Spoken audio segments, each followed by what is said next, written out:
Hello friends, welcome back to my channel and thank you for your support. मैं एक बहुत छोटी YouTuber हूँ और आपके सपोर्ट के बिना मैं कुछ भी नहीं हूँ। मैं एक सीरीज़ लाने वाली हूँ, teaching profession degree diploma exam, मतलब आप टीचर कैसे बन सकते हैं हर एक बेसिस पे, सेकेंडरी बेसिस, प्राइमरी बेसिस, हर एक बेसिस पे टीचिंग के लिए कौन सा डिग्री, कौन सा डिप्लोमा आपको चाहिए, वो सारा। तो आज का टॉपिक है प्रोफेसर कैसे बने, कॉलेजेस में प्रोफेसर कैसे बने। तो सबसे पहले तो 10+2 आपको करना है, कोई भी स्ट्रीम से। आप कॉमर्स बैकग्राउंड है, आर्ट्स है, साइंस है, इससे डजेंट मैटर कि आप कौन से हैं, आप कोई भी स्ट्रीम से आप हैं, आप कर सकते हैं। ग्रेजुएशन में BA, BSc, BCom, BBA, BMC, आपको जो मन है आप वो कोर्स ऑप्ट कर सकते हैं। फिर आता है सवाल कि मैंने ग्रेजुएशन किया है बीए इको से और मैं एमए करना चाहती हूँ हिस्ट्री से, तो प्रोफेसर बनने के लिए मैं क्या कर सकती हूँ ये। फिर सवाल उठता है मैंने दोनों सेम सब्जेक्ट से किया, जैसे मैंने एमए भी किया है इको से, ग्रेजुएशन भी किया है इको से। चाहे तो जो बीएससी का बच्चा है वो कंप्यूटर साइंस से किया था बीएससी और एमएससी किया है उन्होंने इको से, तो क्या वो बन सकते हैं। तो बात है आप मास्टर डिग्री में एमए, एमएससी, एमकॉम, एमटेक कुछ भी कर सकते हैं और एलिजिबल हैं आप प्रोफेसर बनने के लिए। इसके लिए कोई भी आपको रोक नहीं सकता।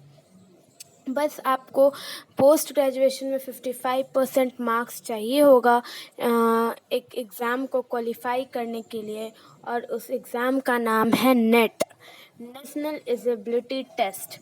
तो मेरा तो पहले कन्फ्यूज़न दूर करना काम है कि आप कर सकते हो या नहीं। जैसे कोई बच्चा है, उसने बीएससी किया कंप्यूटर साइंस से और एमए करना चाहता है इको से, तो क्या वो कर सकता है।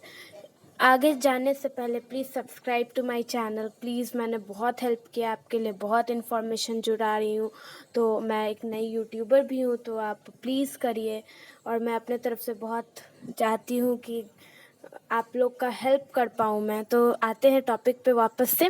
तो नेट क्या है? नेशनल एलिजिबिलिटी टेस्ट है। और आप पूछिएगा कि नेट का कोई अल्टरनेटिव भी है, तो हाँ है। सी नेट बोलते हैं उसको। सी नेट जो है वो स्टेट गवर्नमेंट ऑर्गेनाइज करती है और आप प्रोफेसर बन सकते हैं ओनली स्टेट बेसिस पे। मैं तो आपको रिकमेंड करूँगी कि आप नेट का एग्ज़ाम दें, तो वो नेशनल लेवल पे आप कोई भी कॉलेजेस में कहीं भी आपका रिक्रूटमेंट हो सकता है।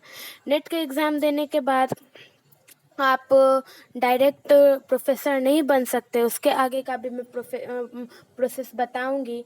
नेट जो है नेशनल एलिजिबिलिटी टेस्ट है, ये इसका जो एग्ज़ाम होता है एमसीक्यू बेसिस पे होता है। इसका सारा क्वेश्चन एमसीक्यू बेस्ड होता है। ओके, तो इसका 2 पेपर होता है। पेपर 1 में आपको एग्ज़ाम देना पड़ता है research, education, general information, current affair, politics science, environment, environmental science, politic, computer, general awareness, और ये सब जो सब्जेक्ट्स है वो आपको पेपर 1 में देना पड़ता है। पेपर 2 में आपका बेसिक जो आपने पढ़ा है, आपने जो पोस्ट ग्रेजुएशन किया है उसके रिलेटेड क्वेश्चन पूछता है।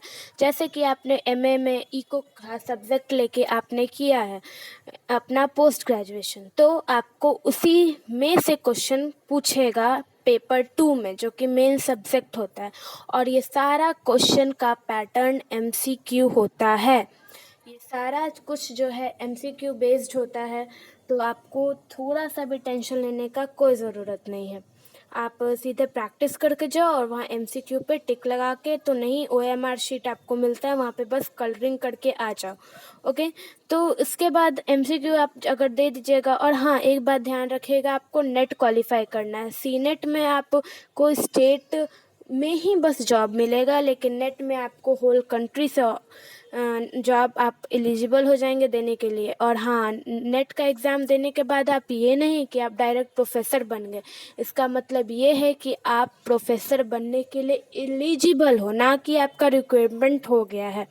ओके, तो उसके बाद फिर अगर आप उसके नेट का एग्ज़ाम देने के बाद फिर आपको वैकेंसीज चेक करना पड़ेगा कि कौन से कॉलेज में, कौन से यूनिवर्सिटी में कितना सीट अवेलेबल है।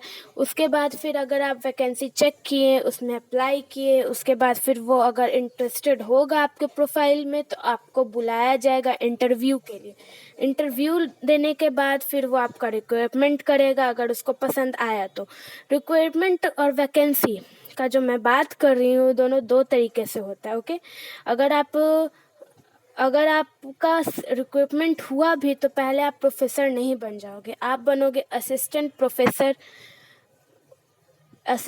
प्रोफेसर बनोगे। ओके, वैकेंसी जो होता है एडहॉक बेसिस पे होता है, मतलब कि आर बेसिस पे होता है, मतलब कितना घंटा आपको काम करना होगा। ओके, कितना घंटा आपको काम करना होगा, जैसे 2-3 लेक्चर लेना है उसी का आपको पेमेंट मिलेगा, और ये पेमेंट गवर्नमेंट की तरफ से नहीं, आपको आएगा कॉलेज की तरफ से।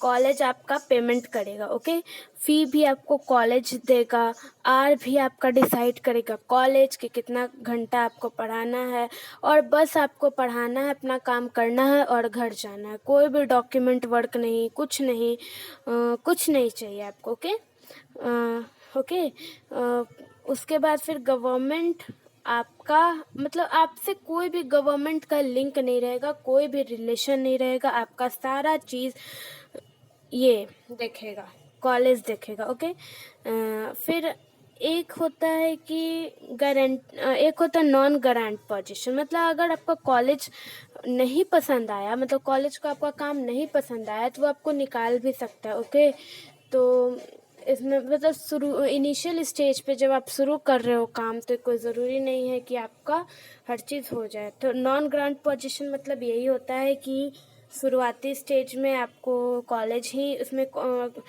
ही सारा चीज़ आपका देखेगा, गवर्नमेंट आपका कोई रोल प्ले नहीं करेगा। एक होता है कि हम काम करने जा रहे हैं, बहुत दिन से हम कर रहे हैं और गवर्नमेंट हमको पे करे, तो ये आएगा गारंटेबल पोजीशन में। ठीक है, इसमें गवर्नमेंट आपको पेमेंट करेगा, लेकिन इसमें काम करने के लिए आपको 2 से 3 साल का एक्सपीरियंस मस्ट है, ज़रूरी है, चाहिए ही चाहिए, तभी आपको गारंटेबल पोजीशन मिलता है।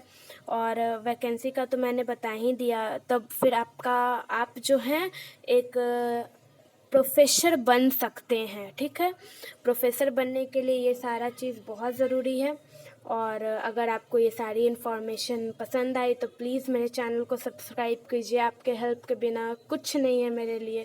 Thank you very much.